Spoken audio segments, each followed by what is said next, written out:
ஆழ்வார் திருவடிகளே சரணம். எம்பெருமானார் திருவடிகளே சரணம்.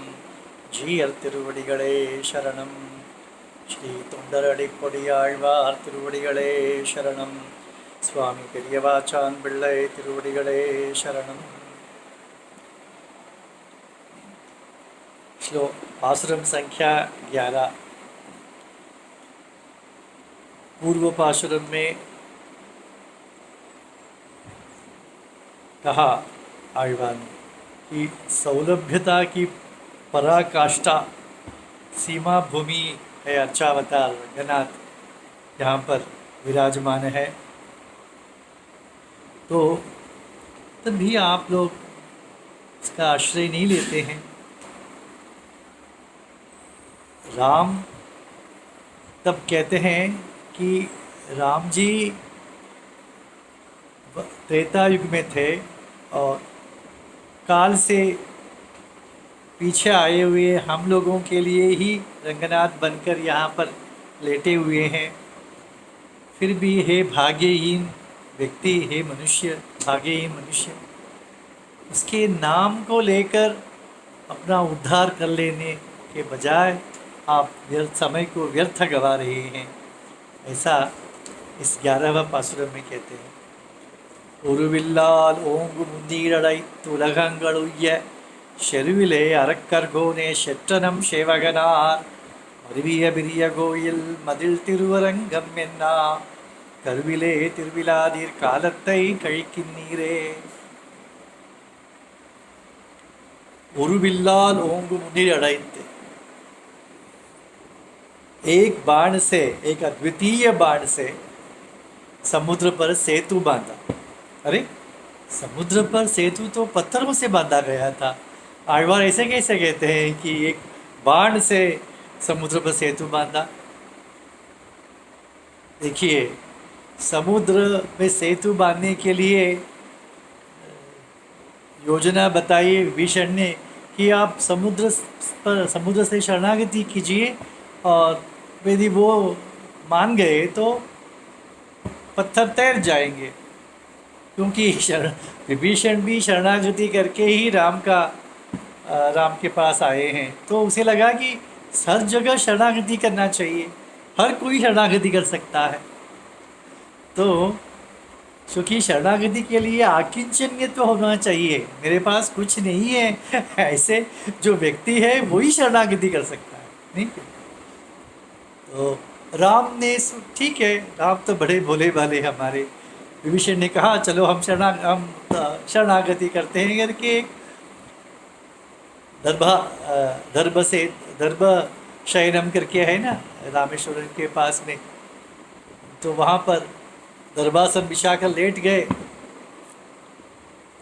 कि शरणागति करते हैं ना, ऐसा उपवास बैठे लेट गए, परंतु समुद्र तो आया ही नहीं। उसने तब ये ऐसा प्रार्थना करेगा तो ये आने वाला नहीं है, इसीलिए कहा लक्ष्मण जाओ मेरे बाण लेके आओ। वो जाकर लक्ष्मण, देखिए भगवान जब क्रोधित होते हैं तो सब डरते हैं, तो लक्ष्मण ने बहुत डर गए कि ये भी क्या करने वाले। तो देखिए, जब बाण ले आओ कहने से, बाण के साथ धनुष ले आओ कहने से बाण भी ले आना चाहिए नहीं। लक्ष्मण ने सिर्फ धनुष ले आए, क्यों धनुष ले आओ ऐसा कहा पहले, सिर्फ धनुष ले आए, जाओ विषधारी बाण लेके आओ ऐसा कहा। तो लक्ष्मण ने सोचा कि जाने आने में भगवान का क्रोध कम हो जाएगा, ऐसे होते हैं वैष्णव। तो उन्होंने एक बाण चलाया, तो बाण चलाने से डर के मारे समुद्र आ गए। और फिर कहा माना ठीक है आप बांध लीजिए, ऐसा कहा, क्योंकि समुद्रराज ने भी कहा कि आप हमसे शरणागति क्या करते हैं, आप हमारे स्वामी हैं, आपको आज्ञा देना चाहिए। आपने शरणागति की और मैं आ गया, इसका मतलब क्या हो गया, मैं स्वामी हो गया, ये गलत है, इसे अनुचित है, इसलिए मैं नहीं आया। अब आपने बाण धनुष उठाया है तो मैं अवश्य आऊँगा, सेवक हूँ आपका। इस प्रकार आकर तो किस प्रकार का वो समुद्र था? ओंग मुन्नी, समुद्र शांत रहता है, बीच का समुद्र। यहाँ तो राम ने जब बाण चलाने के लिए धनुष उठाया है तो डर के मारे समुद्र के जो जमीन है नीचे, वहाँ से मिट्टी को लेकर वो समुद्र ऊपर की तरफ उछल रहा था, डर के मारे घबरा गया था इतना। क्योंकि देखिए, आचार्य कहते हैं जब टीचर होता है उसे बोलता है बच्चों को शांत हो जाओ, शांत हो जाओ, बच्चे मानते नहीं। हाथ में लाठी ली, खेल लिया तो तब शांत होते। ऐसे राम जी जब बोले अरे भैया जगह दे दो, तो नहीं, जब धनुष उठाया तब आ गए। तो इस प्रकार आचार्य को कितनी सुंदर उदाहरण देते हैं। यदि यह ऐसा नहीं होता तो पर्वत ये सब डूब जाते थे समुद्र में। तो समुद्र में न डूबे ऐसा कैसे हुआ? राम के धनुष ने ही तो काम किया है। इसीलिए कहते हैं कि धनुष से राम सेतु बांधा गया। किसके लिए बांधा गया? उलगंगड़ हुई है, तीनों लोगों का उद्धार हो जाने के लिए। ये रावण बहुत ही दुष्ट था। उसने कहा था न इष्टव्यम न दातव्यम न भोक्तव्यम कदाचन, यज्ञ कोई नहीं करना चाहिए, कोई दान नहीं देना चाहिए, सबका भोक्ता मैं ही हूँ। ऐसे कहकर इंद्र को भूखा मार दिया था रावण। तो इसीलिए इंद्र के बहुत कष्ट, देवताओं को कष्ट हुआ था।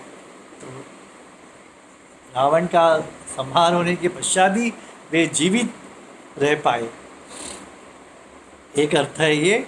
और दूसरा सेतुम दृष्ट्वा समुद्रस्य, क्योंकि सेतुम दृष्ट्वा समुद्रस्य गंगा सागर संगमम ब्रह्म हत्या विमुच्येत मित्रद्रोही न मुच्यते। क्योंकि राम सेतु का प्रभाव है कि जो इसका दर्शन करते हैं वो ब्रह्म हत्या आदि पापों से भी मुक्त हो जाता है। यदि परंतु जो मित्र का द्रोह करता है, मित्रों को फंसाता है, वह उसका पाप सेतु से, दर्शन से भी नहीं जाएगा। तो मित्र द्रोह का जो दुष्टता, अधिक दुष्टता है, उसे दिखाने के लिए श्लोक है। तो जो अशुद्ध है, ब्रह्म हत्या आदि पापों से अशुद्ध है, वे भी राम सेतु से, दर्शन से उद्धार, उनका भी उद्धार हो जाएगा। ऐसे उद्धार के लिए सेतु बांधा गया। और रावण को कैसे मारा? रावण ने क्या किया था? सीता अपन कैसा किया था? हिरण को सामने रखा, राम लक्ष्मण को दूर कर दिया, और अकेली सीता माता थी तो आकर अपहरण कर ली। थोड़ी वीरता का ये थोड़ी एक काम है। पर हमारे राम कैसे थे? शर्युले, युद्ध में जाकर कैसे? ऐसे डरपोक नहीं है हमारे राम, युद्ध में गए, हरकर गोने राक्षस राजा को मारा। तो राक्षस राजा वो रावण क्या है? मेरे पास कुंभकर्ण है, मेरे पास वो है, इंद्रजीत है, ऐसा वैसा अभी लोगों को देखकर बहुत ही गर्व कर रहा था, मेरे पास इतने बल हैं। और ये खुद दुष्ट था और आप दुष्ट करने वालों को सहायता करने वाला था, उनका भी सहायक था। तो उसके बल से बाकी खरदूषण आदि भी दुष्ट काम करते थे। ऐसे रावण के सभी बंधुओं को उसके सामने मार दिया, उसके पुत्रों को मार दिया। और जब उसके 10 सिर एक एक करके नीचे गिर रहे थे, उसे देखने के लिए कोई नहीं था, रावण स्वयं देख रहा था उसे। ऐसे आचार्य कहते हैं। इस प्रकार राम ने उसका वध किया था। वध किसने किया था? नम सेवकनाथ। सेवकनाथ मीन्स स्वामी, ऐसा कह सकते हैं। ईश्वरत्व के कारण स्वामी ऐसा नहीं कहते हैं, आचार्य कहते हैं। फिर क्यों सेवकनाथ कहते हैं? क्योंकि यदि एक व्यक्ति हाथ दो जोड़कर सामने खड़ा हो जाए तो उसका ये सेवक बन जाता है। कौन? राम। भगवान अपने सेवक के सेवक बन जाते हैं एक अंजलि मात्र करने से। इसलिए कहते हैं हमारे सेवक है ना, हमारे। तो हमारे हमारे स्वामी क्यों कहा कि सीता माता को जो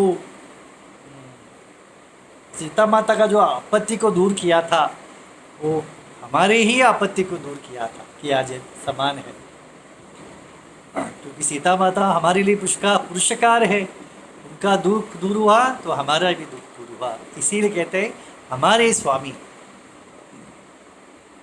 तो इस पासुरम को सुनकर नंजीय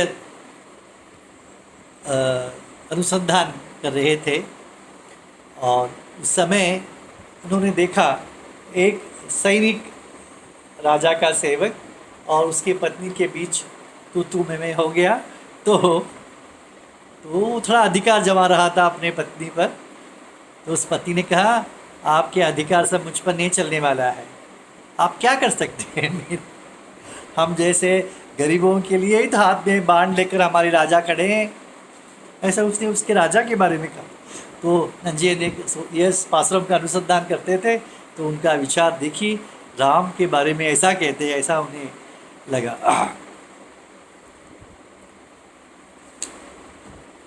तो जब एक राजा था, शोय शिखामणि पल्लव राज के राजा था, वो पराशर भट्ट के पास आए। उन्होंने कहा कि मुझे एक ऐसा कुछ वाक्य या आश्रय वस्तु दीजिए कि मैं या उसे हमेशा हमारे मन में रखूं। तो उन्होंने कहा राम लक्ष्मण गुप्ता सा, इस श्लोक को कहा। श्लोक में क्या कहा गया है? राम लक्ष्मण गुप्ता सा सुग्रीवेण च वाहिनी बभूव दर्शतरा सर्वैरपि सुरासुरैः। देखिए ये इतने करोड़ों वानर आए थे, रीछ ना आए थे, लंका के किनारे पर, समुद्र किनारे पर आ गए थे। सब क्यों आए? हम राम लक्ष्मण की सेवा करने के लिए, उनकी रक्षा करने के लिए आए। परंतु थक के मारे सब सो गए रात को। तो उनकी रक्षा राम और लक्ष्मण हाथ में धनुष लेके कर रहे थे। फिर रावण तकलीफ दे सकता। तो ऐसे जो अपने सेवकों का रक्षण करता है, उस समुद्र के किनारे को तुम ध्यान करो। ऐसा कहा। क्या ध्यान करना है? समुद्र किनारे पे बादलों की रक्षा राम लक्ष्मण करते हैं। इस छवि, इस झांकी का ध्यान कीजिए। यही शरण इस झांकी का ही शरण जाना है, ऐसे उन्होंने कहा। और ये स्वामी कहाँ पर है? रिय गोइल, श्रीरंगम। रावण वध हो गया, अब तो वैकुंठ जा सकते हैं, पर नहीं गए, क्योंकि बाद में आने वाले को गति क्या है? तो श्रीरंगम में आके श्रीरंगम में ले गए। और श्रीरंगम में ऐसे आके स्थावर प्रतिष्ठा कहते हैं ना, ऐसा प्रतिष्ठित हो गए। ऐसा अपने को प्रतिष्ठित कर दिया। कैसे? भाई वैकुंठ में भी इतने प्रेम से या नहीं थे वहाँ पर, व्यूह क्षीराब्दी में भी नहीं थे, अवतारों में भी इतने प्रेम से वहाँ पर विराजमान नहीं थे। श्रीरंगम में दृढ़ता के साथ विराजमान है। क्यों?